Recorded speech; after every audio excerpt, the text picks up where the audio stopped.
Stone crusher owner association द्वारा पूर्व MLC Vikram Randhawa के नेतृत्व में डीएमओ जम्मू के कार्यालय के बाहर अवैध माइनिंग को लेकर विरोध प्रदर्शन किया गया। इस मौके पर रंधावा ने कहा कि करीब 400 करोड़ की अवैध माइनिंग जियोलॉजी एंड माइनिंग विभाग की मिलीभगत से की गई है और वो इसे लेकर सीबीआई जांच की मांग करते हैं। जबकि उपराज्यपाल से अपील करते हुए कहा कि वो जम्मू में चल रही सभी बड़ी सड़क परियोजनाओं की जांच करें तो उन्हें साफ हो जाएगा कि किस प्रकार से ये माइनिंग का सारा मटेरियल वहां पर उपयोग किया गया और इन सब में डीएमओ जम्मू भी शामिल है। ये इलीगल माइनिंग के खिलाफ हमारी जो लड़ाई है वो उसका हमने बिल्कुल बुझा दिया हुआ है 3 तारीख का। ये लड़ाई अब थमने वाली नहीं है। ये पार्टी पॉलिटिक्स से ऊपर उठ के ये लड़ाई आम जनमानस की लड़ाई है। किसी एक इंडस्ट्री को बचाने की लड़ाई नहीं है। ये उस गरीब को बचाने की लड़ाई है जो इस तवी के बलबूते पे अपनी रोजी रोटी का साधन चलाता था। इस डीएमओ की जातियों, बदतमीजियों, बदमाशियों के आगे उसका अपना घर जो है आज वो भुखमरी पे आ चुका है। और मुझे लगता है कि कहीं ना कहीं गवर्नमेंट को चाहिए कि इसकी सीबीआई प्रॉब कराए। मैं बार बार कह रहा हूँ एलजी साहब, आपका रिसोर्स 400 करोड़ रुपए का माल निकला है तवी में से, वो कहाँ गया? हम आपको वो सोर्स भी बता देते हैं कि किसने निकाला, आपको वो सोर्स भी बताते हैं कि कहाँ कंज्यूम हुआ है। जम्मू में भी कोरोना संक्रमितों के लिए आयुष 64 दवाइयों के वितरण का अभियान शुरू किया गया है। यह अभियान वार्ड नंबर 64 में मेयर चंद्रमोहन गुप्ता ने शुरू करवाया। उनके साथ स्थानीय पार्षद कपिल चिप सहित आयुष विभाग के डॉक्टर भी मौजूद थे। इस मौके पर बताया गया कि कोरोना संक्रमित अगर पॉजिटिव आने के 7 दिनों के अंदर इन दवाओं का उपयोग करते हैं तो वो पूरी तरह से स्वस्थ हो जाएंगे। वार्ड नंबर 64 में regional Ayurvedic research institute of university जो है, यहाँ पे एक मेडिसिन टेबलेट जो कोविड पेशेंट्स के लिए खासकर आज यहाँ लॉन्च की गई है। इसमें 40 टेबलेट्स हैं और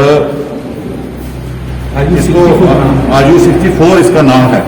बहुत बढ़िया टेबलेट है। इसका बहुत पूरे देश में और विदेश में प्रयोग हो चुका है और इसको सारी सेवा भारती एक एनजीओ है उसको दिया गया है ये सारा मेन जम्मू कश्मीर के लिए। तो आज इसकी यहाँ लॉन्चिंग की गई है।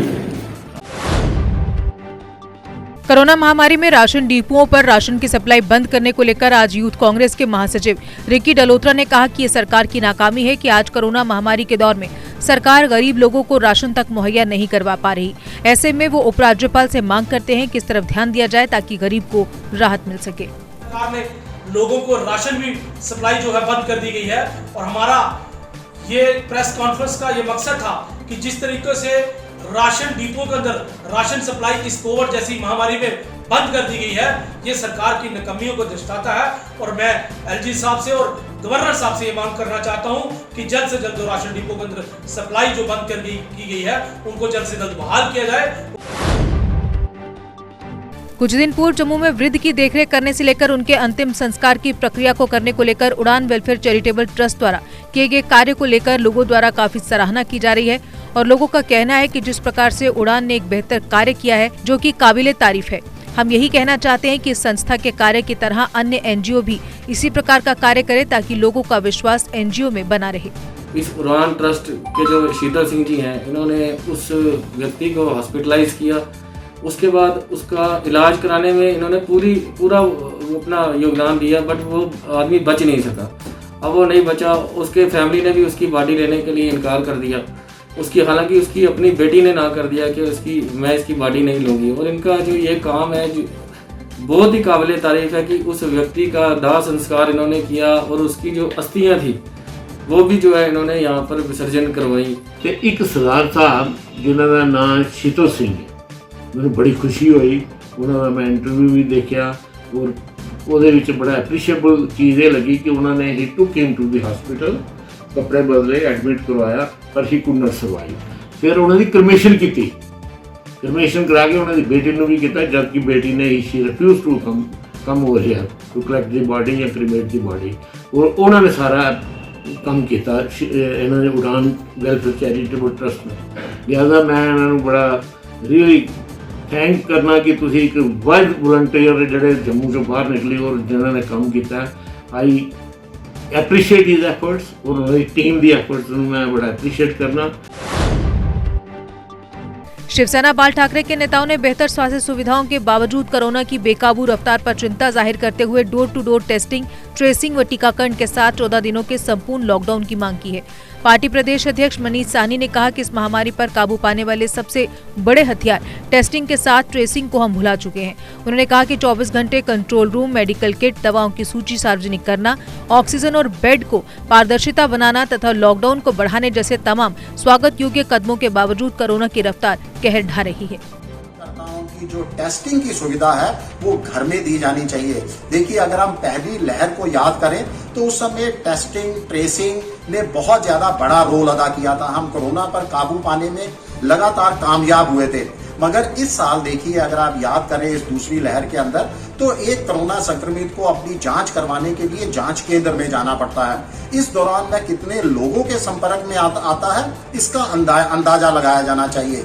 इसके साथ ही सरकार जो है वो जो पॉजिटिव आ चुका है, कोरोना संक्रमित जो पॉजिटिव हो चुका है, उसके कॉन्टैक्ट्स को ट्रेस करने में भी पूरी तरह से नजरअंदाज रवैया अपना रही है। इतना ही नहीं, कोरोना मरीज के पॉजिटिव होने के बाद उसकी बिल्कुल भी खैर खबर नहीं ली जाती, उसको राम भरोसे छोड़ दिया जाता है। वह कहाँ जाता है, कौन सी दवा लेता है, इसकी तरफ भी पूरी तरह से सरकार अपना ध्यान हटा चुकी है। विश्व हिंदू परिषद और बजरंग दल द्वारा गरीब जनता को जो जरूरतमंद है उनके घरों तक खाना पहुंचाने की सुविधा दे रहे हैं और इसे लेकर त्रिकुटा रसोई अम्फला में इन दिनों भारी मात्रा में खाना तैयार किया जा रहा है ताकि कोई गरीब भूखा न सोए। जैसे कि आप जानते हैं कि कोविड-19 में कई एनजीओ और समाज सेवी संगठनों ने मिलकर इस तरीके के कार्य कर रहे हैं। इसी कड़ी में विश्व हिंदू परिषद व बजरंग दल भी मैदान में उतर आया है। की जाती है। कुछ लोगों ने कहा हमें 5 दिन के लिए चाहिए, 6 दिन के लिए चाहिए, 7 दिन के लिए चाहिए, कंटिन्यू चाहिए, तो वो हमारी एक परमानेंट लिस्ट बन जाती है 6-7 दिन की। और जैसे उसमें कम ज्यादा होते जाते हैं वो ऐड होते जाते हैं, प्रतिदिन जो बढ़ते हैं वो भी ऐड होते जाते हैं उसमें। तो कितने लोगों को आप एक दिन में खाना खिलाते हैं? ऐसा है कि एक दिन में हम लगभग 250 के आसपास लोगों को भोजन दे रहे हैं। कोरोना महामारी में जहां लोगों को बेड न मिलने से उनकी दिक्कतें बढ़ रही हैं, वहीं प्रशासन भी बेड की कमी को दूर करने का प्रयास कर रहा है। वहीं इसी कड़ी में इन दिनों जम्मू के भगवती नगर में डीआरडीओ द्वारा युद्ध स्तर पर 500 बेड का हॉस्पिटल बनाया जा रहा है। यह हॉस्पिटल 3 हफ्तों में तैयार होगा ताकि आने वाले दिनों में स्थिति को और भयावह होने से बचाया जा सके।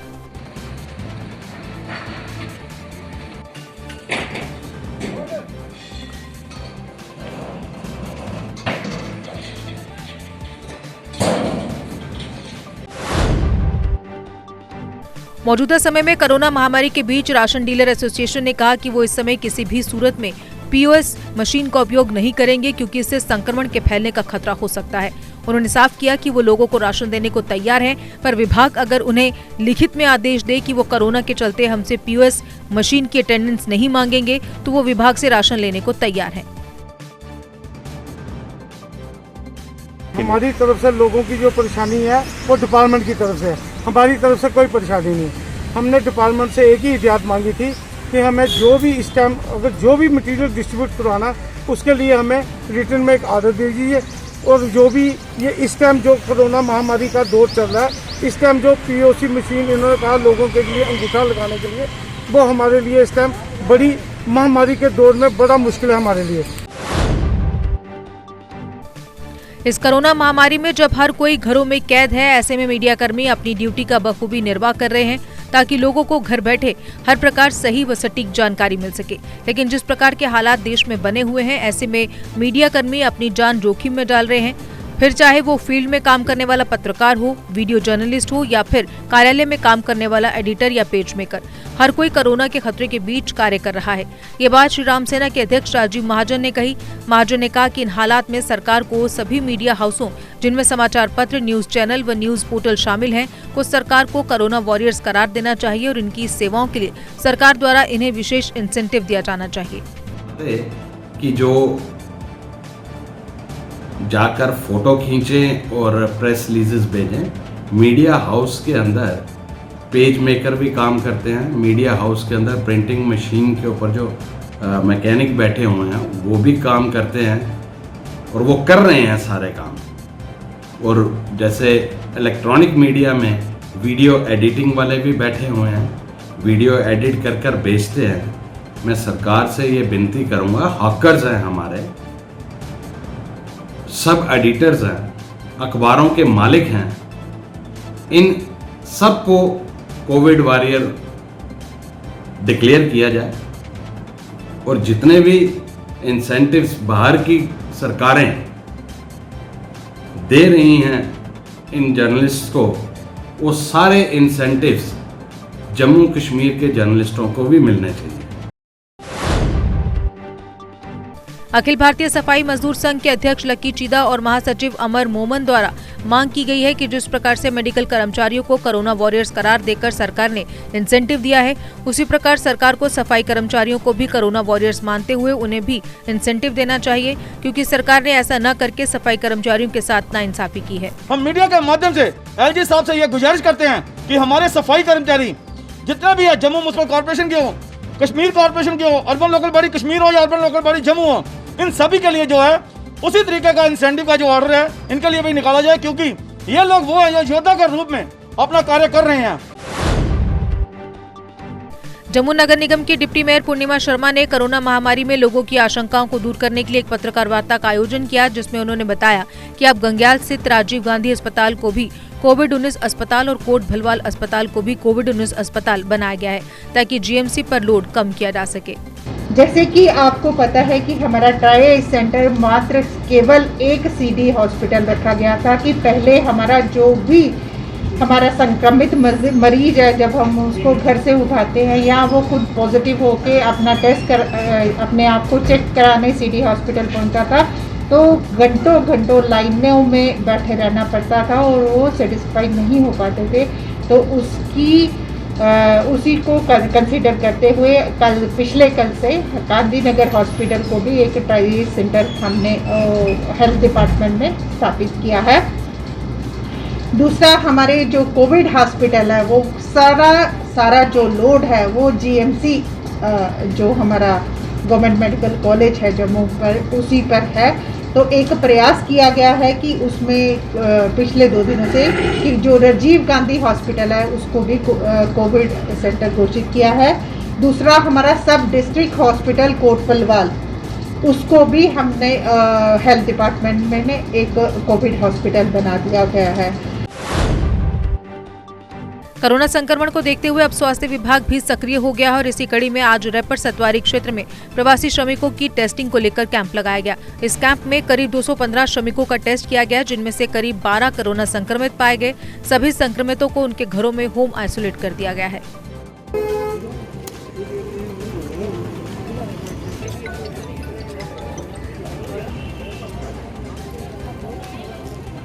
यही अभी गवर्नमेंट ने देखो ये कितना लोगों के लिए कर रहे हैं। तो ये मैं अभी आपको ये बता दूं, तहसीलदार मंडाल और बीएमओ सुहांजना और एसडीएम अपना जम्मू साउथ की तरफ से यहाँ आज ये जो कैंप लगाया गया है टेस्टिंग के लिए, इसमें आज हमारे जो टोटल अभी तक जो मेरे पास आई है 9 और जिसमें से 10 हमारे पॉजिटिव आ चुके हैं यहाँ। कोरोना से जंग जीतने के लिए जम्मूवासी लॉकडाउन का सख्ती से पालन कर रहे हैं। शुरुआत के चंद दिनों में जहां लॉकडाउन में भी शहर के मुख्य मार्गों व चौराहों पर वाहनों की लंबी लंबी कतारें देखने को मिल रही थी, वहीं अब चारों ओर छाया सन्नाटा बता रहा है कि लोग अब घरों में रहकर इस जंग को जीतने की ठान चुके हैं। जम्मू शहर में पूर्ण कर्फ्यू जैसे हालात हैं। शहर की सड़कों पर इक्का दुक्का वाहन चालक ही नजर आ रहे हैं और पूरा दिन शहर की सड़कें वीरान रहती हैं, जिससे लॉकडाउन के प्रभावी नतीजे सामने आने की उम्मीद बंधने लगी है। प्रदेश प्रशासन ने भी रविवार को लॉकडाउन को अगले सप्ताह तक बढ़ा दिया है और अगर लोग इसी तरह लॉकडाउन का पालन करते रहे तो जल्द ही कोरोना महामारी से जारी जंग जीतने में सहयोग मिलेगा। जीके अपडेट रहे हमारे साथ। अगर आप ये वीडियो YouTube पर देख रहे हैं तो हमारे YouTube चैनल को सब्सक्राइब करें और बेल आइकन को क्लिक करें। अगर आप ये वीडियो Facebook पर देख रहे हैं तो हमारा Facebook पेज लाइक जरूर करें। For advertisement, please contact 705-109-1811.